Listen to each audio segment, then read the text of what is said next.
Bonjour, on est le samedi 7 mai 2021, donc une séquence sur le contrôle budgétaire. Donc il y aura pas mal de séries qui seront dédiées aux écarts, parce que ça m'a été demandé. Donc on va aujourd'hui énoncer les principes importants et donc j'aborderai d'autres thématiques sur le sujet.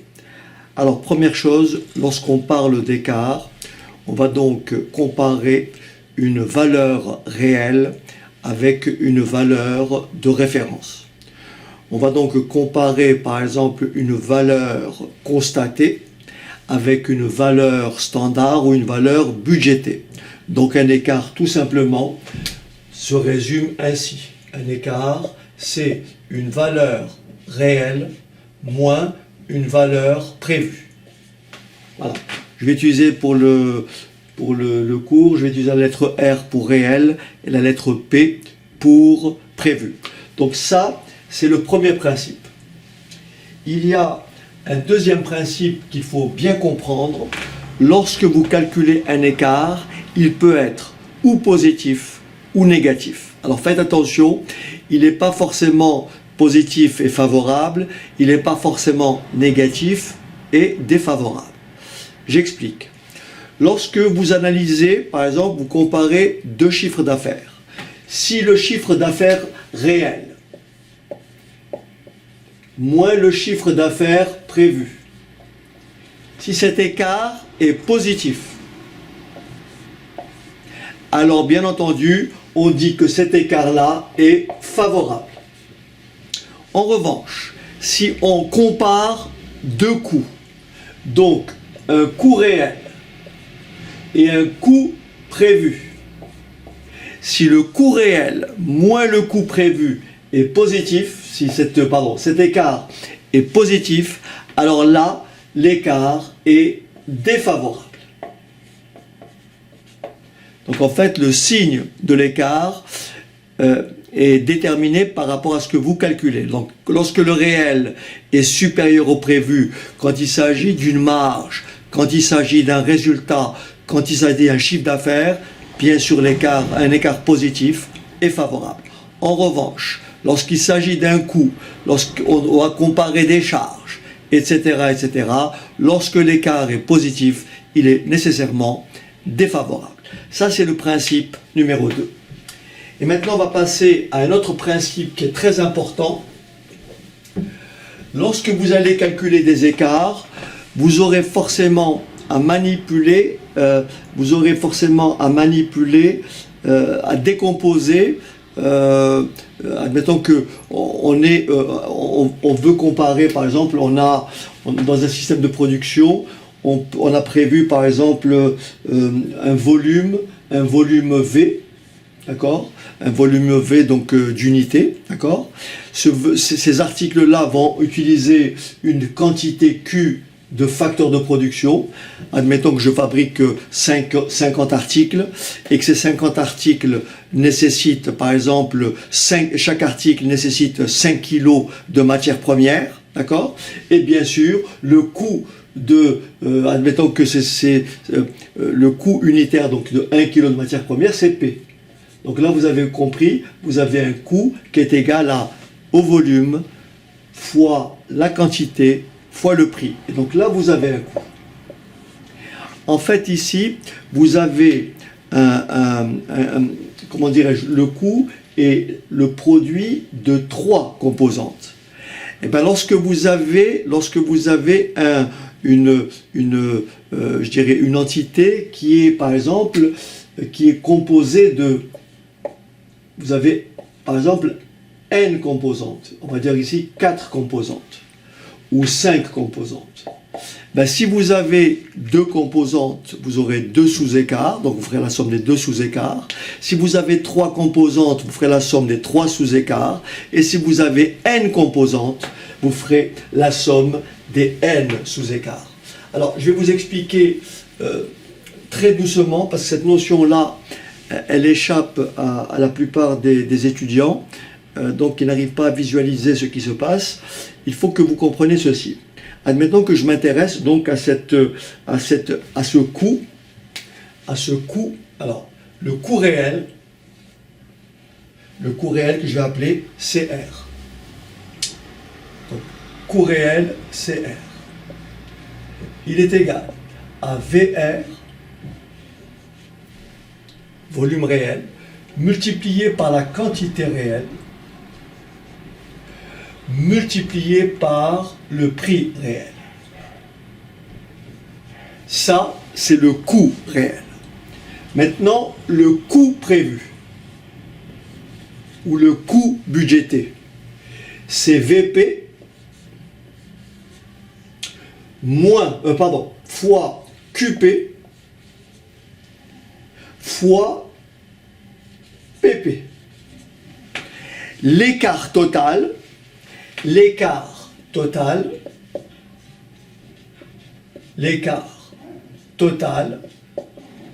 est tout simplement égal au coût réel moins le coût prévu. Je vais m'appuyer sur cet exemple parce que là vous comprenez bien la notion des trois composantes qui composent le coût: volume, quantité et prix. Je fabrique 50 en réel, j'ai 50 unités de fabriquées. Il m'a fallu, en réel, j'ai calculé qu'il faut 5 kg de matières premières pour fabriquer ces produits, et à un coût unitaire de 2 euros par exemple. Et donc ça me donne un coût réel. Et idem pour le coût prévu. Ok. Donc ici, comme j'ai trois facteurs, vous allez voir que cette différence-là, CR moins CP, c'est-à-dire VR, QR, PR, moins VP, QP, PP, cette différence-là peut être décomposée en trois sous-écarts. Et je vais faire la somme des trois sous-écarts et je vais retrouver le même résultat. Allez, je vous propose de commencer. Alors je vais aller doucement parce qu'encore une fois, cette partie-là n'est pas forcément évidente pour tout le monde. Alors regardez bien, ici je vais commencer par le coût réel. J'écris CR. Donc le coût réel, c'est quoi? C'est VR, QR, PR. Ce que je vais faire par la suite, je vais simplement à chaque fois, pour passer d'une ligne à l'autre, changer une seule composante. Alors bien entendu, il y a plusieurs déclinaisons possibles. Donc là, je vous fais quelque chose de structuré pour que vous ayez compris un peu ce qui se passe. Et bien sûr, je vais prendre un exemple beaucoup plus simple donc en calculant par exemple un chiffre d'affaires ou en calculant un coût, peu importe. Alors ici, donc CR, c'est VR, QR, etc. Je vais calculer un coût intermédiaire que j'appelle C1. C1, en faisant varier, au lieu d'avoir VR ici, je vais donc avoir ici VP. Ça me fait donc V prévu, QR, PR. Vous allez voir, je vais décomposer cette différence-là que j'ai écrite tout à l'heure, CR moins CP, en trois sous-écarts. Donc là, j'ai C1. Maintenant, donc ici, C2. Donc je garde VP inchangé. Et QR, je vais le transformer en QP. Et je garde PR inchangé. Et enfin, j'arrive en troisième ligne au coût prévu. Je garde VP, je garde QP, et je change PR qui devient PP. Donc là, j'ai bien coût réel, et là, j'ai bien coût prévu. Et là, j'ai des coûts intermédiaires. Et maintenant, je vous propose de calculer ce qu'on appelle les trois sous-écarts. Je vais donc avoir ici un premier sous-écart, un deuxième sous-écart et un troisième sous-écart. Et je vais faire la somme des trois sous-écarts. Et la somme des trois sous-écarts va tout simplement me donner, on va le vérifier, il va me donner l'écart total qui sera égal à quoi? À VR, QR, PR, moins, ça c'est le coût réel, moins le coût prévu, VP, QP, PP. Voilà, allons-y. Calculons le premier sous-écart. Donc je fais quoi? Regardez bien. Je fais premier sous-écart, donc écart, regardez bien, écart sur volume. Vous voyez? C'est le volume qui a changé de là à là. C'est le volume qui a changé. Donc j'écris écart sur volume. Je répète, c'est le volume qui a changé. Donc j'écris écart sur volume. Ça me donne quoi? Écart sur volume. Ça me donne VR, QR, PR, moins VP, QR, PR. D'accord? Je passe maintenant au deuxième sous-écart. Et cette fois-ci, je l'appelle comment? Écart sur, qu'est-ce qui a changé de là à là? Écart sur quantité. Vous voyez? Écart sur quantité. C'est égal à quoi? À VPQRPR moins VPQPPR. J'écris ça. Donc VP, QR, PR, moins VP, QP, PR. Très bien. Troisième sous-écart. Donc je fais ça moins ça. Ça me donne cette fois-ci un écart surpris. Vous voyez? Ce qui a changé de là à là, c'est le PR, PP. Donc écart surpris. Égal. C'est parti. Ça me donne VP, QP, PR. VP, QP, PR.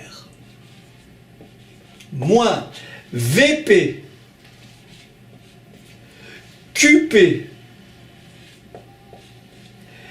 PP. Et maintenant, j'ai un sous-écart, deux sous-écarts, trois sous-écarts, c'est ce que je vous avais dit.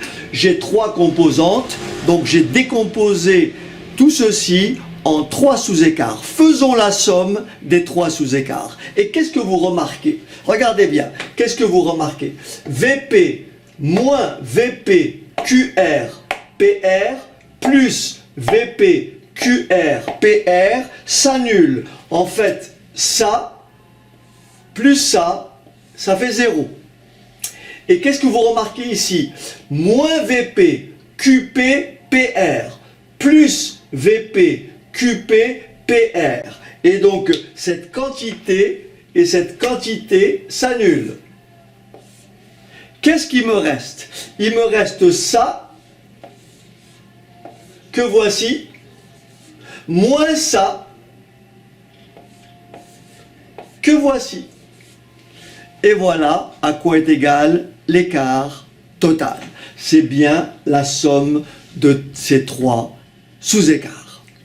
Alors pour finir cette première séquence, je ne veux pas qu'elle soit trop longue, je vais aborder avec vous ce qu'on appelle un dernier principe. Et là c'est une convention. Hein. En fait ici j'ai manipulé, j'ai modifié des facteurs, j'ai modifié des composantes, mais il y a plusieurs comment dirais-je, variations possibles. Je vais prendre un exemple très simple pour vous montrer ce qu'il faut retenir lorsque vous avez affaire à un produit dans lequel il y a du volume, il y a donc une quantité comment? Des éléments monétaires et ce qu'on appelle des éléments volumiques. Voilà ce qu'il faut retenir et ça c'est le dernier principe. Alors je vais effacer Je vais effacer. Et donc voilà ce qu'il faut retenir. Alors pour expliquer la notion d'éléments volumiques et d'éléments monétaires, je vais m'appuyer sur un exemple très simple. Admettons que je m'intéresse à un chiffre d'affaires. Vous savez que le chiffre d'affaires,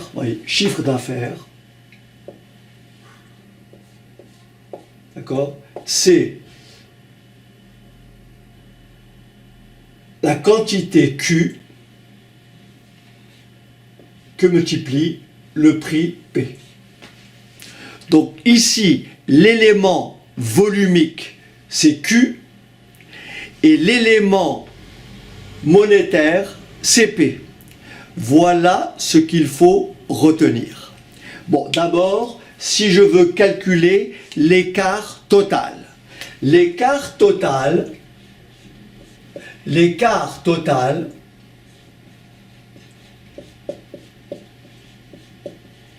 c'est chiffre d'affaires réel moins chiffre d'affaires prévu. Et là, comme tout à l'heure on l'a dit, j'ai deux composantes. Eh bien, je vais décomposer ce chiffre d'affaires en deux sous-écarts. Mais là, c'est une convention, en fait, il faut retenir cette démarche-là. C'est-à-dire que lorsque vous avez effectivement en relation des quantités, un volume et des prix, eh bien, regardez bien, quand vous calculez, lorsque vous calculez un écart sur volume, donc ici, un écart sur quantité. Lorsque vous calculez un écart sur quantité, vous multipliez ça toujours par l'élément monétaire prévu. Vous multipliez l'écart volume par l'élément monétaire prévu. Donc ici, qu'est-ce que ça va donner? Écart sur quantité. Je vais donc écrire QR moins QP. Et je multiplie donc l'écart sur volume par l'élément monétaire prévu, c'est-à-dire PP. Voilà ce qu'il faut retenir. Et en revanche, lorsque vous calculez l'écart sur prix,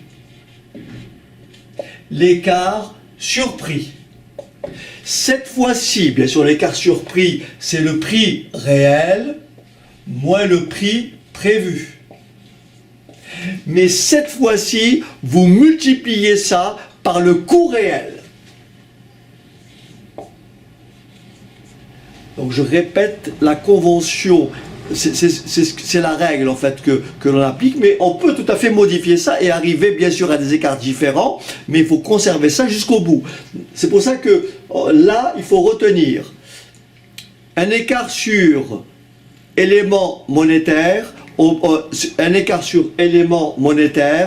multiplie par la quantité réelle, par le volume réel. Un écart sur le volume ou sur quantité, on multiplie par l'élément monétaire prévu. Donc écart sur volume, écart sur quantité, c'est fois le prix prévu. Écart sur prix, c'est fois la quantité réelle. Maintenant, essayons de montrer que la somme de ces deux écarts-là est bien égale à l'écart total. Et vous allez voir que ça marche. Alors ici, l'écart total, c'est quoi? Je l'écris. L'écart total, c'est quoi? C'est le chiffre d'affaires réel, quantité réelle, fois prix réel, moins quantité prévue que multiplie le prix prévu. Voilà l'écart sur chiffre d'affaires total. Essayons de faire la somme de ces deux sous-écarts. Et je vais donc trouver l'écart total, et vous allez voir qu'il correspond exactement à ce qui se trouve ici. Donc là, si je développe, voyez, si je développe cette quantité, ça me fait quoi? Ça me fait QR, PP, d'accord? QR, PP, moins QP, PP. Je développe cette quantité, ça me fait PR, QR, moins PP, QR. Et qu'est-ce que vous remarquez? Ici, qu'est-ce que j'ai? J'ai PP, QR. Et ici, qu'est-ce que j'ai? PP, QR. Là, j'ai moins PP, QR. Et là, j'ai plus PPQR. Ça s'annule. Et qu'est-ce qu'il me reste? Ben, il me reste PRQR, ou je vais l'écrire plutôt QRPR. C'est pareil, hein? QRPR. Vous voyez? QRPR moins QPPP. Et voilà, le tour est joué. Alors, pour ceux que l'écriture littérale indispose, je peux effectivement prendre un exemple tout simple, numérique, et vous dire par exemple ceci. Alors, je vais effacer. Donc, rappelez-vous ceci. Écart sur quantité, c'est fois le prix prévu. Écart sur prix, c'est fois la quantité réelle. Voilà. Et bien sûr, l'écart, si c'est sur quantité, c'est QR moins QP. Et si c'est l'écart sur prix, c'est PR moins PP. Ok. Prenons un exemple numérique pour illustrer ça. Admettons que on ait donc une quantité, on a une production quantité réelle 1000, quantité réelle 1000 et prix réel 5 euros, prix unitaire. D'accord? Quantité réelle 1000, prix unitaire 5 euros. Admettons que la quantité prévue soit inférieure, donc combien j'ai pris 900, et j'ai pris un prix prévu qui est égal par exemple ici à 4. Donc on peut calculer l'écart total. L'écart total c'est quoi? C'est chiffre d'affaires réel moins chiffre d'affaires prévu. Alors on y va. Chiffre d'affaires réel, donc chiffre d'affaires réel est égal à quoi? À 1000 que multiplie 5. 1000 que multiplie 5, ce qui me donne 5000 euros. D'accord? 5000 euros. Le chiffre d'affaires prévu, c'est quoi? Tout simplement 900 que multiplie 4, ce qui donne 3600.